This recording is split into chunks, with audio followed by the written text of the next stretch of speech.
I have delivered over 4,000 babies into this world with these two hands, sat with dying strangers so they would not leave alone, and buried a husband of 51 years.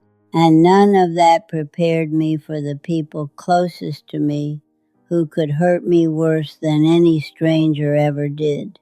Tonight I am going to tell you exactly who they are, because I spent too many years being too polite to say it out loud, and I am not spending what is left of my life that way. My name is Geraldine Ruth Tolliver. I am 87 years old. I spent 41 years as a labor and delivery nurse in a small hospital outside Zanesville, Ohio. I raised 4 children. I have been a widow for 12 years. I did not survive 4 decades of night shifts and a husband's slow decline by being naive. But I will tell you honestly, some of these people had me fooled for a very long time. The first person you must distance yourself from is the manipulator. And here is the thing nobody warns you about. Manipulators do not knock on your door looking dangerous. They knock looking desperate. For me, this was my niece Heather. I had rocked that girl to sleep as a baby while her own mother worked doubles. And for years, every phone call from her started with a crisis. The lights were about to be shut off. Her boy needed shoes for a school trip. Her car was 2 days from being repossessed.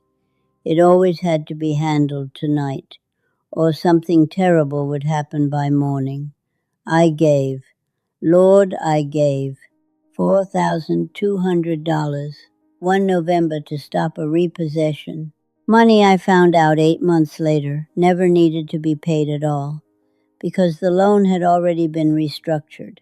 She just never told me. I did not understand until much later that I was never rescuing her. I was funding the only kind of relationship she knew how to have with me. Every time I wired that money, the crisis would go quiet for exactly 9 or 10 days, and then the phone would ring again with a new one, like clockwork, like she was reading from a script only she could see. I started keeping a little notepad by my recliner. Dates, amounts, what she said each time, not to punish her, just because I needed to see it laid out in my own handwriting to believe it. By the 3rd year, that notepad had 11 entries and a total just past $19,000. The turning point came at 2 in the morning on a Tuesday. My phone rang, and before I even answered it, my chest was already tight and my hands were already shaking. I looked at that phone ringing in the dark, and for the first time in 15 years, I let it ring itself out. She called 4 more times before 6 a.m. I did not pick up once. I slept until 7 that morning. It was the best sleep I had had in a decade. When I finally called her back that afternoon, calm, I told her I loved her and I was done being her bank. She has not asked me for a dollar since. She also does not call much anymore. I have made my peace with that trade. The second person is the self-absorbed one. This one is quieter, so it takes longer to see. They do not ask you for money. They just slowly make you invisible. I had a friend, Carol Sue, 32 years in the same book club, the same church pew. The year I found a lump in my breast, I told her about the biopsy over coffee, and within 90 seconds she was telling me about her knee replacement scheduled for March. I sat there with my own test results, still unspoken in my purse, and realized she had not asked me a single follow-up question. That was not the first time. I went back through my own memory afterward, actually counting, and I could not find a single visit in 2 years where she had asked me one real question about my life that she then sat still long enough to hear the answer to. I stopped calling her after that. I did not make an announcement. I just quietly let a Tuesday pass, then a Sunday, then another Tuesday. 3 months went by. She never once called me either. Not to check on the biopsy, not to ask why I had gone quiet, nothing. That silence told me everything her 32 years of friendship never had. I still see her at church. We nod. It is enough. The third person is the critic, and this one goes in the deepest because it never sounds cruel. It sounds concerned. My late husband's sister, Pearl, had an opinion about everything I did once I retired. How I kept my kitchen, which church service I attended, how often I watered my tomatoes, what time I went to bed, even the recliner I bought myself as a gift after 41 years of night shifts. She said it looked like something out of a nursing home. Always delivered soft, always with a little sigh, like she was worried about me rather than judging me. I started apologizing for things in my own house. I found myself actually explaining, why I liked my tomatoes watered in the evening instead of the morning, to a woman who has never grown a single one herself. One morning I looked in my bathroom mirror and asked myself who had given Pearl authority over my life. Nobody had. I had simply never taken it back. So I did. Now when her comments come, I just say well and change the subject. The first few times she pushed harder, waiting for the old apology that always used to follow. It never came again. Her grip has gotten smaller every year since, and my recliner is still exactly where I put it. The fourth person is the irresponsible one, and this one took me the longest to act on, because I raised him myself for 2 summers as a boy. My grandnephew Tyler came to me 3 winters ago, saying he needed a place for 3 weeks while he got back on his feet. 3 weeks became 11 months. My electric bill doubled. My grocery bill went up by nearly $300 a month. My quiet evenings became someone else's television at full volume until 1 a.m. The afternoon it broke for me. I had just come from my cardiologist, who told me my blood pressure numbers were the worst they had been in 6 years, and asked me pointed questions about my stress. I walked into my own living room and found Tyler asleep on my good sofa at 2 in the afternoon, a bag of chips open on his chest, 3 days of dishes in my sink.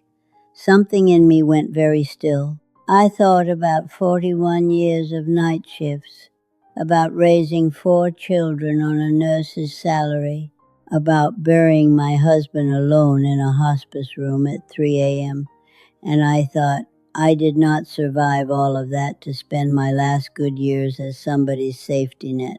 I sat him down that same evening and gave him 21 days. He called me selfish. He said family does not do this to family. I told him family does not do what he had done to me either. He packed slowly over the next 3 weeks, dragging it out, testing whether I would bend. I did not bend. On day 21, I helped him carry the last of his boxes to his cousin's truck myself. When he left, my house was mine again. I slept with my bedroom door open for the first time in 11 months, because I no longer needed it shut against the noise. At my next cardiology appointment, my blood pressure had already come down 12 points. My doctor asked what changed. I told her the truth, and she wrote something in my chart and told me to keep doing exactly that. The fifth person is the chronically ungrateful one, and out of all 5, this is the wound that took the longest to name, because it never announces itself. It just wears you down like water on stone. For 6 years I drove my friend Sharon from our church to every one of her doctor's appointments. Kidney specialist, eye doctor, dentist, all of it, in my own car, on my own gas money. I cooked for her when she was sick. I included her in every gathering because she had no family nearby, and I believed in it. Nobody should be alone if it can be helped. And for 6 years, nothing I did was ever quite right. The ride was too early. The seasoning on the greens was not like her mother used to make. The gathering ran too long, or not long enough. One Thanksgiving, after I had spent an entire day cooking a full dinner, turkey, dressing, 3 sides, a pound cake from scratch, and driven every bit of it 40 minutes to her door myself, all she said, looking at the plate, was that the turkey was a little dry this year. I did not say anything back. I drove home in the dark and sat in my own driveway with the engine off for a long time, feeling something in me go hollow. I thought about 6 years of gas money and 6 years of Sunday mornings, about a pound cake made from a recipe my own mother taught me, all of it poured into someone who received every drop like it was owed to her, and none of it like it was a gift. I made a decision in that car that changed the rest of my life. I would keep giving, but only to people who received it with gratitude, not out of bitterness, just redirection. Here is what I need you to understand before I close. When you are young, you think loyalty means enduring anything. When you get old enough to feel every year you have left as something finite and precious, you understand that your peace is not selfish to protect. It is necessary. If you are the one everybody calls at midnight, if you are the one who has become someone's safety net instead of someone's elder, if your kindness has started curdling into resentment because it is never once returned, please hear an 87-year-old nurse tell you, that is not family obligation. That is a choice being made for you every day until you choose differently. Protect your peace. Protect the people who protect you back. And if this sounded like someone in your own life, I want to hear it. Tell me in the comments how old you are, where you are watching from tonight, and which one of these 5 hit closest to home. And if nobody else has told you this today, you are allowed to choose yourself. Subscribe if you want to sit with me again next week, because I have more to say and I am done saying it quietly.